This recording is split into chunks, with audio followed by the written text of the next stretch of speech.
Hello everyone, I'm Rich Chapman from Batcave 808 in the lovely state of Hawaii. Aloha. Today I'm going to do a review of The Dark Knight 3, the Master Race statue by Prime One Studios.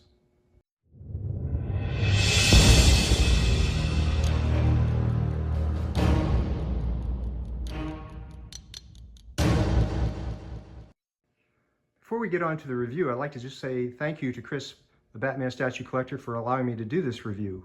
Last week when he found out that I had this statue, he reached out to me and asked me if I'd like to do the review. And I've never done this, so I kind of hesitated, but with a little bit of encouragement from my wife, I decided to go ahead and give it a try. So thank you very much, first off, Chris, for allowing us to do this. First impressions on this statue is it is huge. You know, I have several Prime One statues, and every time I pull them out of the box, I say, wow, these are big. But this one was beyond all my expectation. It's really huge. The base is very impressive. You know, the eagle head is different than anything else I think it's done as regard to gargoyles. It looks like it's perched on top of a building. It's very much charcoal gray. It's got some nice details on the head. There's a little bit of a wash, a tan wash on the actual building. The building is certainly not perfect. It's got lots of cracks. It's got vines wrapped around the building. And it's different from all the other Prime One Batman statues, I think, in the fact that it does not have a Batman statue, a Batman emblem on it. Usually when you go around and you see these statues, usually on the back, you can find the Batman emblem. In this case, there is none. There's a lot of vines here. It's very typical of most of the Prime One statue bases, but lots of detail. Again, mostly gray and a little bit of tan as the wash. As you go up the statue, the wings are big. They're good size. They're not as heavy as you would think, and they are removable. So, you know, looking at this statue itself and the size it is, you might think that it might be better to pull the wings off to be able to display it better. I think it would take away a little bit from the statue, but I think it's certainly doable. Going up from the statue, from the base, there are the boots. The boots have a lot of detail. You see the creases in the boots. You see the kind of the red dirt texture where he's been possibly running through some dirt. And it also carries on over with the actual cape. The cape is dirty on the ends.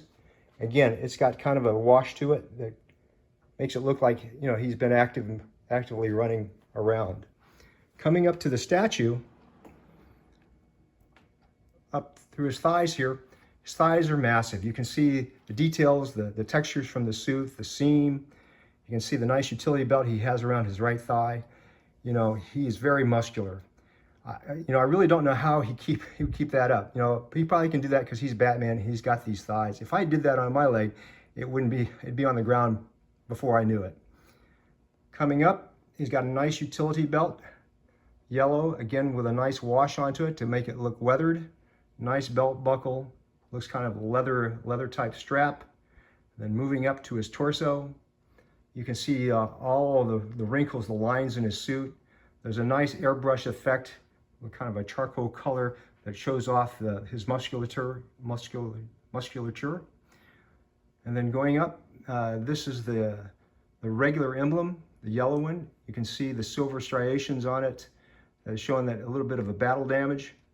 This is the regular one, so he's got his regular clenched fist on the right, and then in his left hand, he has the rifle. This rifle is a good size.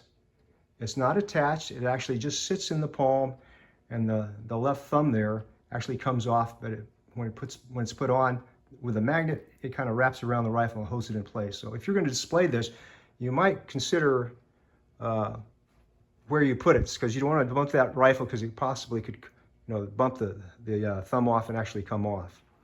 Coming up to the head, very stern, very menacing look. Looks great. This is just the regular closed mouth look. And then the cape. The cape really makes it for me. See lots of detail on the cape, the creases. You know, I'm fans of sculpted capes, so this really is just down my alley. Coming around the back here, you can see it. It looks like it's swaying in the wind. And also it kind of matches the strap on the rifle, both swaying in the same direction. So it really is kind of an action pose on top of a building. Okay, I thought I'd show you a little bit of this, since this is kind of the regular setup. I wanted to show you the other head. It comes with the regular, I believe it does at least. And this is the, what I call the Elvis Batman head. Thank you very much. You got that kind of a smirk with his left part of his lip raised up. But that's the alternate look, I think, on the regular. So let me switch that out and we'll start putting it into the DX version. Here is another head that comes with the DX version. It's kind of a clenched teeth look. It's a good look. Shows that he's pretty angry. Again, like I said before, very menacing. Lots of detail in the cowl. You can see the creases. You can see the actual seams running down. And this particular Batman, the ears are much shorter than a lot of the other ones I've seen. The other Batman statues that Prime One puts out. So it's a good look. Okay, now that I've restaged him into the essentially the deluxe version, it shows your black emblem. Again, you have the marks here from, looks like he's battle damaged. I left his grimacing with his teeth shot on, as far as his head on. Here is his right hand, the deluxe version, which has got the batarangs. Very, very neat. He's holding 4 of them here. Not sure if that's what he would be actually holding a rifle and having these at the same time if he was really using them. But this is a great pose. I think a lot of people probably want to display their statues this way. Again, keeping the rifle in his left hand. And I'll turn this around and you can see a little bit more of the angles. But just a great statue overall. And then we'll cut here and then I'll bring back and show you the other options as far as him holding the grappling hook. Okay, this is the alternate version of the deluxe version where he's got the grappling hook. The grappling hook is made out of, feels like it's plastic's pretty light. And you've got the rope, you've got to loop it through his right fist and then through his left fist. I think the rope's a little bit long. I can only get it in so many times, so I was going to display it this way. I probably increase the lengths of these loops or actually maybe cut the rope to make it a little bit shorter. I like the look, but I think to match the Master Race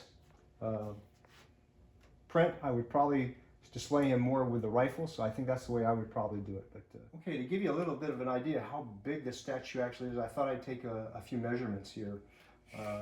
Again, the base, the width of the base is about 19, maybe 19 and a half inches wide, and the actual base itself is about maybe 16 to 17 inches deep.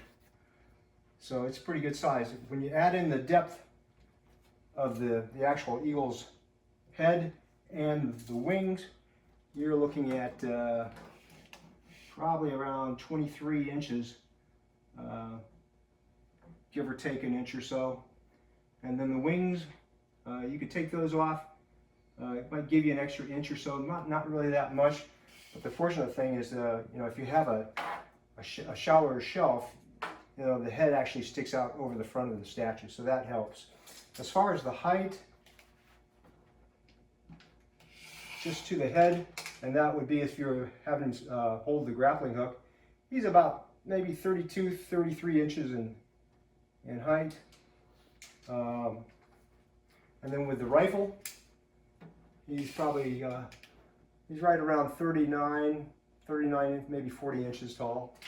And then the whole width of the statue, from the tips of his cape all the way over to the tip of his wing here, is about 28, 29 inches. So he's a massive statue, but man, he is a grand statue, really, really something. He is a centerpiece. He would do well to stick out by himself, to be displayed by himself. He really looks like the silent sentinel, the guardian of Gotham. He is a quintessential Batman, and he's a great addition to my collection. One thing I wanted to do was give you kind of a comparison of this new statue with the original Dark Knight Rises Prime 1 statue. As you can see, there's a considerable difference in size. Just the body itself is much more massive. The head is actually bigger. I put the Dark Knight Rises statue head on the actual the new statue, and it's much smaller, so it looked kind of funny. But you can tell this statue is much bigger. It gives you a good perspective of what the size of this statue is. It's really huge. If you're on the fence about this statue, I urge you to think twice. I don't think you'll be disappointed. I certainly haven't been. And finally, I'd like to thank Chris, the Batman statue collector, for allowing me to do this video. It's been a really fun experience. And don't forget to like, comment, and subscribe. See ya, out of here from Hawaii.